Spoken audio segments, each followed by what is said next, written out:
I like to preface this by saying that I live a pretty quote-unquote straight-edge lifestyle. I don't drink, I don't do drugs, and I'm not the type to let my imagination run wild. So, when I tell you what happened to me last Halloween, I need you to understand that this wasn't some hallucination or drunken stupor. This was real, every second of it. I live in a small, unremarkable town in the Pacific Northwest. You know the type, where everyone knows everyone. The local diner is the social hub, and the most exciting thing that happens is the annual Pumpkin Festival. But just outside of town, where the dense forests begin, things get a little different. The trees grow taller, the roads wind tighter, and the air feels heavier, like it's pressing down on you. It's the kind of place where you can drive for miles without seeing another soul, especially at night. Last Halloween, my best friend Claire invited me to a party at her family's cabin deep in the woods. It was one of those old rustic cabins that had been in her family for generations, surrounded by nothing but trees and silence. Claire's parties were always legendary, and this one was no exception. Costumes, bonfires, and enough candy to make your teeth ache. I was excited, but I'll admit, the thought of driving those dark, winding roads at night made me a little uneasy. The weather that evening was strange, even for October.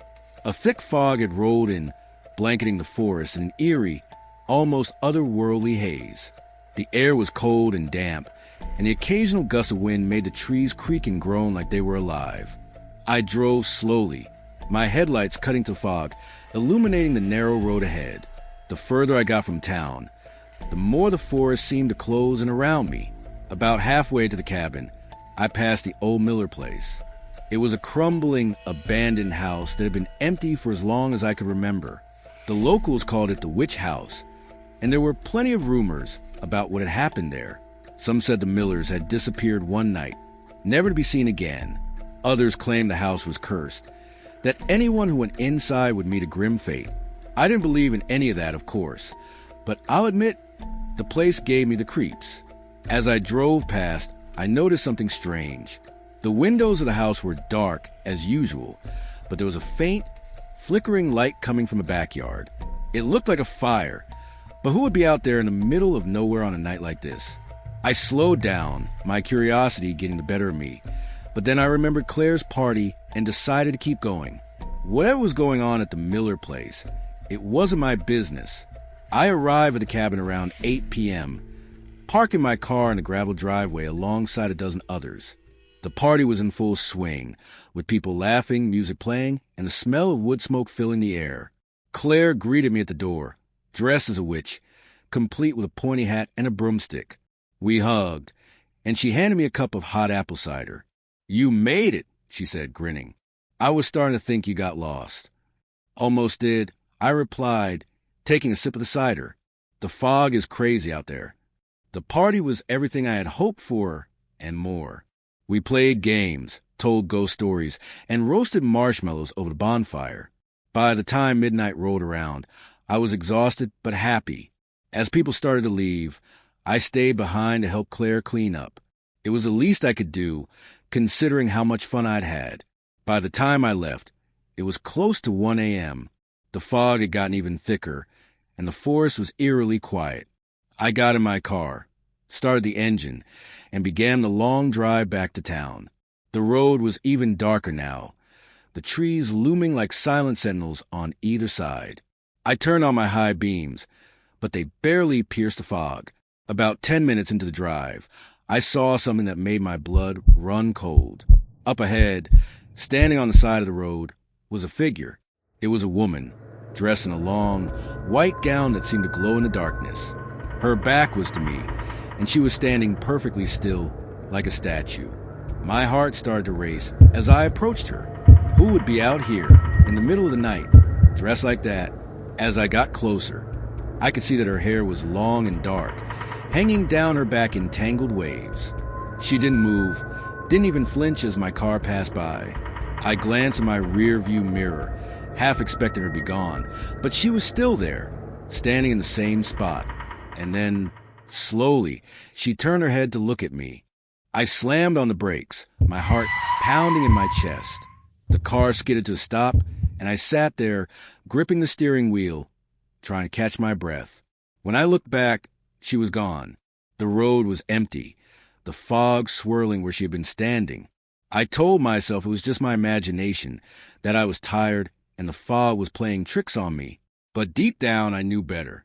I drove the rest of the way home in a daze, my mind racing with questions.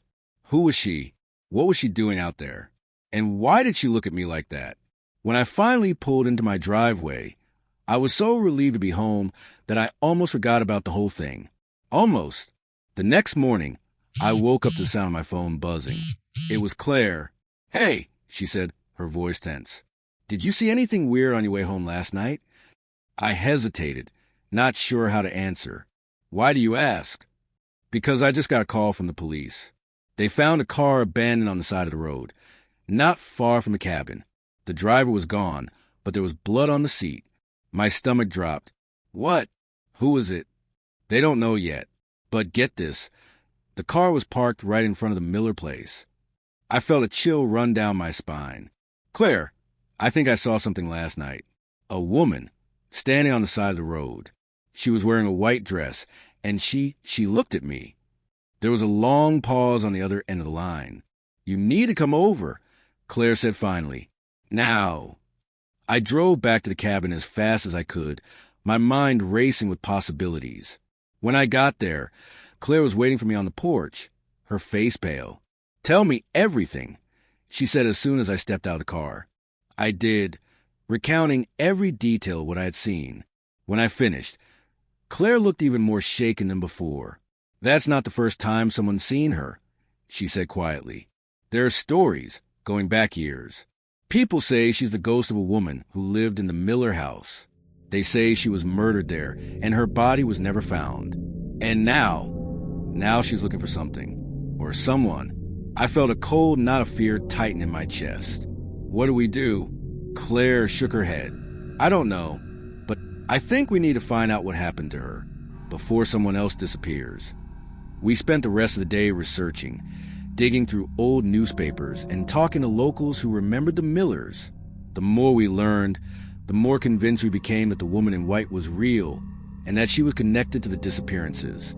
That night, we decided to go back to the Miller place. It was a risky move, but we had to know the truth. We parked my car on the side of the road and walked up to the house, our flashlights cutting through the darkness. The place was even creepier up close, with its sagging roof and broken windows. But we pushed on, determined to find answers.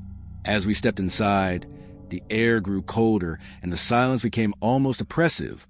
We searched every room, every corner, but there was no sign of the woman. Just as we were about to give up, we heard it, a soft, whispering voice coming from the basement. "I see you." We froze, our hearts pounding. The voice was faint, but unmistakable. It was the same voice I had heard on the road. "Can you see me?" Claire grabbed my arm, her grip tight. "We need to get out of here. Now." We turned and ran, stumbling over debris as we made our way back to the car. As we drove away, I glanced in the rearview mirror and saw her, standing in the doorway of the house, her white gown glowing in the darkness. We never went back to the Miller place after that, but I still see her sometimes in my dreams. And every time I drive down that road, I can't help but wonder if she's still out there waiting. Subscribe for more spine-chilling tales. If you enjoyed this story, make sure to subscribe to our newsletter for more eerie and captivating tales delivered straight to your inbox. Don't miss out on the next haunting adventure. Click the button below to join our community of thrill seekers and story lovers.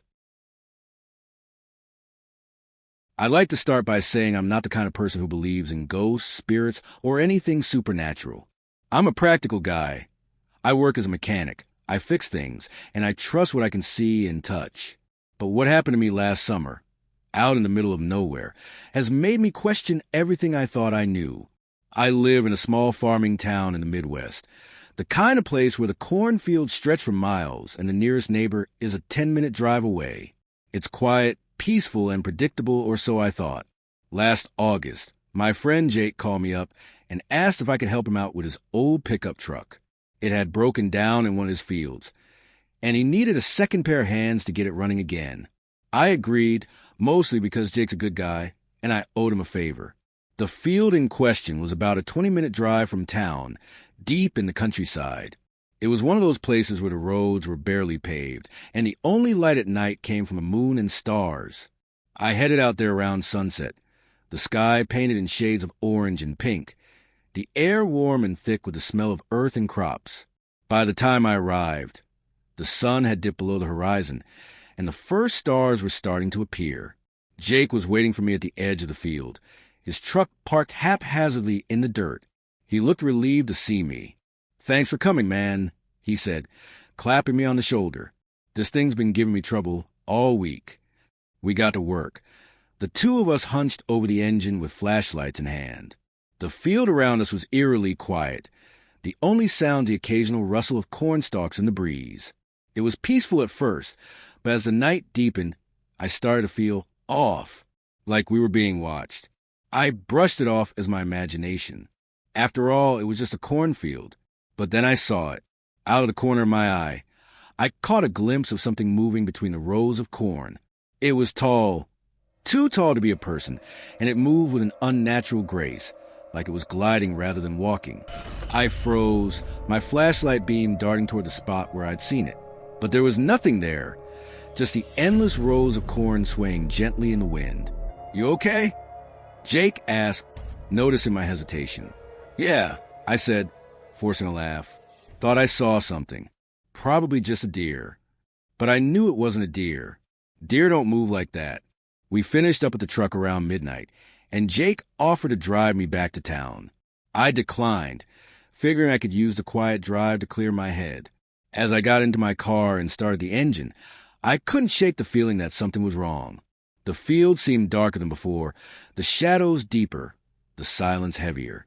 I drove slowly down the dirt road, my headlights cutting through the darkness. The cornfield stretched out on either side, their stalks towering over the road like walls. I was about halfway to the main road when I saw it again. This time, it was standing in the middle of the road. I slammed on the brakes, my heart pounding in my chest. The figure was tall and thin, its body shrouded in shadow. It didn't move, didn't react to the car's headlights. It just stood there, staring at me with eyes that glowed faintly in the darkness. I don't know how long I sat there, frozen in fear. It felt like hours, but it was probably only a few seconds. Then, slowly, the figure turned and disappeared into Cornfield, its movement smooth and deliberate. I didn't wait around to see if it would come back. I hit the gas and sped down the road, my hands gripping the steering wheel so tightly my knuckles turned white. By the time I reached the main road, I was shaking so badly I had to pull over to catch my breath.